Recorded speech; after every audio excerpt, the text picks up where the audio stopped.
কালি এক সংবাদমেলত বিজেপিৰ ৰাজ্যিক সভাপতি ৰঞ্জিত দাস ডাঙৰীয়াই কৃষক মুক্তি সংগ্ৰাম সমিতিক নিষিদ্ধ ঘোষণা কৰিব লাগে বুলি দাবী কৰিছে। ৰঞ্জিত দাস ডাঙৰীয়াৰ দৰে ফাল্টু মানুহ অসমৰ ৰাজনীতিত কম আছে।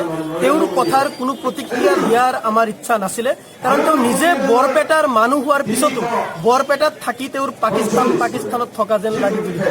সমগ্ৰ অসমীয়া জাতিয়ে যেতিয়া আন্দোলন কৰি ৰাজপথ উত্তাল কৰি আছিল, সেই আন্দোলন চব্জিৰ বেপাৰী, মাছৰ বেপাৰী, কণীৰ বেপাৰীয়ে কৰি আছে বুলি উপলুঙা কৰিব পৰা ধৰণৰ বক্তব্য তেখেতে কৰিছে। অখিল গগৈৰ মুক্তি দাবী কৰা লোকসকলে হেনো অসমীয়া নহয় বুলি তেওঁ উপলুঙা সূচক মন্তব্য কৰিছে। গতিকে তেখেতৰ নিচিনা এনেকুৱা উপলুঙা সূচক বক্তব্য কৰা লোকৰ বক্তব্যৰ প্ৰতিক্ৰিয়া কৰাৰ আচলতে আমাৰ অকণো ইচ্ছা নাই, কিন্তু ৰাজহুৱা স্বাৰ্থত দুটামান কথা তেখেতক ক'ব বিচাৰি আছো যে কৃষক মুক্তি সংগ্ৰাম সমিতি মাওবাদীৰ লগত কোনো সম্পৰ্ক নাই। বিষ্ণু প্ৰসাদ ৰাভা, জ্যোতি প্ৰসাদ আগৰৱালাৰ জাতীয় আদৰ্শ আৰু চেতনাৰে আমাৰ এই সংগ্ৰাম সমিতিৰ জন্ম দিছিলোঁ আৰু আপোচহীনভাৱে আমি সংগ্ৰাম কৰি আছো। আপোনালোকে যিমানেই ষড়যন্ত্ৰ নকৰক, অপপ্ৰচাৰ নকৰক, অসমৰ ৰাইজে জানে কৃষক মুক্তি সংগ্ৰাম সমিতি অসমৰ খাটি খোৱা কৃষক শ্ৰমিক লোকসকলৰ অধিকাৰ ৰক্ষাৰ কাৰণে গণতান্ত্ৰিকভাৱে সংগ্ৰাম কৰি অহা এক সংগ্ৰামী সংগঠন।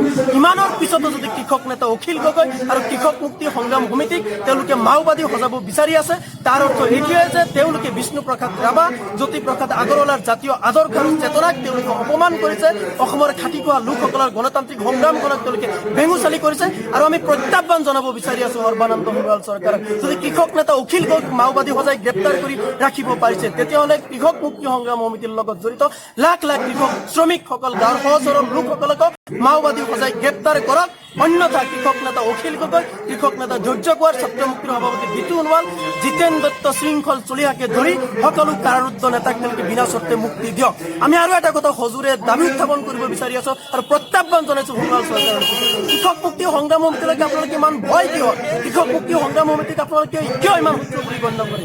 আমি জানো যে কৃষক মুক্তি সংগ্ৰাম সমিতিৰ আপোচহীন সংগ্ৰামক আপোনালোকে ভয় কৰে আৰু কৃষক মুক্তি সংগ্ৰাম সমিতিৰ এই আপোচহীন সংগ্ৰামক ধ্বংস কৰিবলৈ, কৃষক নেতা অখিল গগৈৰ প্ৰতিবাদী কণ্ঠ ৰুদ্ধ কৰিবলৈ আৰু কৃষক নেতা অখিল গগৈৰ নেতৃত্বত যাতে অসমত ভৱিষ্যতে অসমৰ জনগণৰ প্ৰকৃত বিকল্প ৰাজনীতি গঢ় লৈ নুঠে, তাক আচলতে ৰুদ্ধ কৰাৰ কাৰণে দীৰ্ঘদিন যাতে কৃষক নেতা অখিল গগৈ কাৰুদ্ধ কৰি ৰাখিব পাৰে তাৰ ষড়যন্ত্ৰ কৰি সম্পূৰ্ণ ভুৱা অভিযোগেৰে কৃষক নেতা অখিল গগৈক মাওবাদীৰ লগত সম্পৰ্ক থকা বুলি আলোকে ৰাষ্ট্ৰদ্ৰোহৰ গোচৰ জাপি দিছে। আমি আপোনালোকে প্ৰত্যাহ্বান জনাব বিচাৰো, কৃষক নেতা অখিল গগৈক মাওবাদী বুলি তেখেতৰ ঘৰত তালাচী চলালে, কৃষক মুক্তিৰ মুখ্য কাৰ্যালয়ত তালাচী চলে, কিন্তু কি পালে আপোনালোকে অসমৰ ৰাইজক সেই কথাও জনাওক, সেই সাহসখিনি আপোনালোকে জনাবলৈ গ্ৰহণ কৰক। আমাৰ প্ৰত্যাহ্বান।